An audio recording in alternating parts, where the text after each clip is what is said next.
Icarus, seseorang yang terbang terlalu dekat dengan matahari. Di seluruh mitologi Yunani, Icarus atau Ikarus memiliki peran yang kecil. Namun gak diragukan lagi, dia menjadi sosok ikonik yang ceritanya banyak yang tahu sampai saat ini. Cerita ini terjadi di Island of Crete, Pulau Crete, pada masa pemerintahan Raja Minos. Minos sedang memiliki masalah dengan Minotaur, yaitu anaknya yang setengah manusia setengah banteng, dan sering mengamuk di kerajaannya. Untuk mengatasi masalah ini, dia memanggil Daedalus. Daedalus ini adalah seorang ahli pengrajin yang sebelumnya tiba di Crete setelah diasingkan dari Athena. Kemudian Daedalus membuat sebuah labirin besar untuk menahan Minotaur. Minos sangat senang dengan pekerjaan Daedalus, sehingga status dan posisinya naik. Jadi dia kayak naik level gitu. Dari budak hingga menjadi anggota keluarga kerajaan Minos. Kejatuhan Daedalus itu dimulai dari kedatangan Theseus, pahlawan kesayangannya Athena. Theseus dengan bantuan dari putri Minos berhasil membunuh Minotaur. Dan dia berhasil keluar dari labirin yang kayaknya nggak mungkin orang bisa keluar dari labirin itu. Dia kemudian berlayar kembali ke Athena dengan putri raja, Ariadne. Kenapa dia bisa keluar dari labirin? Karena dia dibantu oleh Daedalus. Otomatis, King Minos, raja marah dong sama pengkhianatan putrinya dan juga Daedalus. Tapi, karena putrinya udah pindah kota, jadi dia nggak mungkin bisa melampiaskan kemarahan ke putrinya. Akhirnya dia melampiaskannya ke Daedalus. Dia menuding Daedalus bersekongkol dengan orang Athena. Tapi dia nggak menghukum mati Daedalus karena dia nggak mau kehilangan pengrajin terhebat saat itu. Jadi dia menghukum Daedalus dengan cara memenjarakan dia di dalam labirin buatannya sendiri. Tapi Daedalus nggak dihukum sendiri. Dia dipenjarakan di labirin itu bersama dengan putranya, yaitu Ikarus. Ironis ya, pembuatnya dipenjarain di labirin yang dibuat oleh dirinya sendiri. Karena dia yang merancang labirin itu, jadi dia tahu kalau it's impossible.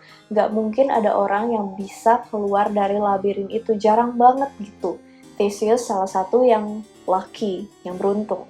Jadi Daedalus menyusun rencana untuk mengeluarkan dirinya dan putranya dari labirin tersebut. Tapi dia sadar dengan begitu dia harus meninggalkan Pulau Crete selamanya. Jadi Daedalus berencana untuk melakukannya lewat langit alias terbang. Soalnya nggak ada kesempatan untuk melarikan diri kalau keluar dari labirin itu karena pasti dihadang sama tentaranya King Minos. Kalau misalnya lewat laut juga ada angkatan lautnya. Kalau angkatan udara pada saat itu tuh belum ada. Daedalus sadar kalau dia harus menyusun strategi untuk terbang. Tapi cara itu tuh gak gampang, karena pada saat itu ya belum ada orang yang bisa terbang, belum ada pesawat terbang, belum ada helikopter, dan lain macam.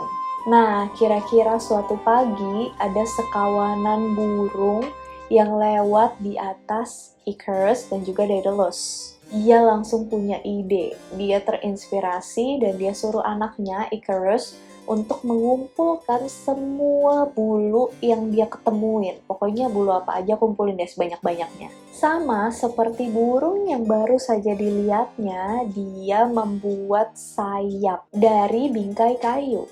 Ketika Icarus sudah mengumpulkan semua bulu yang bisa dia temukan, semua bulu itu dilem, direkatkan ke bingkai kayu dengan menggunakan lilin.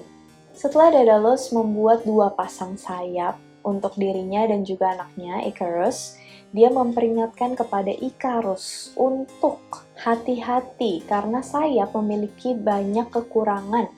Dan kalau terbang terlalu tinggi di langit akan menyebabkan lilin yang dia gunakan sebagai lem itu meleleh. Tapi kalau misalnya terbang terlalu dekat ke laut akan menyebabkan bulu-bulu ini menyerap kelebihan air laut, membuatnya terlalu berat untuk terbang. Jadi nggak boleh terbang terlalu tinggi, takut meleleh, nggak boleh terbang terlalu rendah, takut bulunya basah, jatuh. Keesokan paginya, Icarus dan Daedalus memutuskan untuk oke, ini saatnya kita kabur dari pulau ini, dari pulau Crete, dengan cara terbang. Keduanya coba mengepakkan sayap mereka. Dan penemuan Daedalus ini tuh berhasil. Dia dan putranya Ikarus terbang dari labirin itu meninggalkan pulau Crete tanpa ada seorang pun yang tahu. Semakin jauh, semakin tinggi mereka terbang, Ikarus mulai percaya diri. Tapi masalahnya, kepercayaan dirinya ini tuh berlebihan, over pede. Ikarus overwhelmed, kayak kesenengan banget dia bisa terbang. Akhirnya dia ngerasain gimana rasanya menjadi dewa. Dia kemudian terbang lebih tinggi lagi dan lebih tinggi lagi. Dia lupa sama peringatan ayahnya. Ayahnya, Daedalus, cuma bisa ngeliatin anaknya dari kejauhan. Ikarus saking tingginya terbangnya, dia hampir mendekati matahari. Kemudian lilin di sayap Ikarus mulai mencair dan bulu-bulu yang menempel pada bingkai kayu mulai lepas.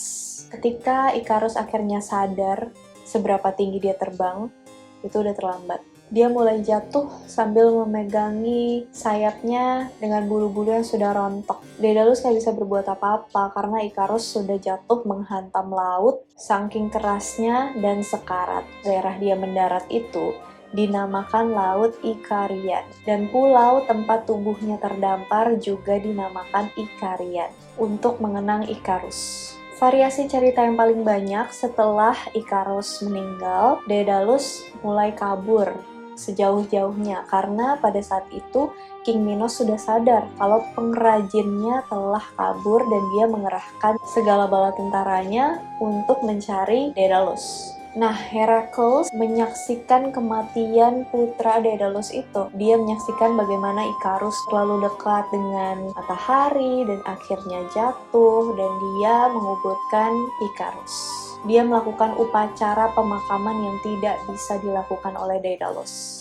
Selama bertahun-tahun cerita ini diceritakan, orang tuh banyak mengambil makna yang terdapat dalam cerita ini. Moral dari kisah Ikarus. Yang paling simpel kayak ngingetin kita untuk selalu dengerin nasihat orang tua. Tapi ketika kita dalemin lagi, ada makna yang lebih berarti. Kecerobohan remaja dan segala konsekuensi yang ditimbulkan dari kecerobohan kita. Kita ngelihat nih, contohnya Daedalus yang udah senior, yang udah berpengalaman, pada saat dia punya pengalaman baru bisa terbang, dia tetap stay cool. Maksudnya dia tetap nggak overwhelmed, nggak kesenangan banget gitu, nggak tahu gimana cara ngontrol emosinya, dia tetap tenang, stay calm.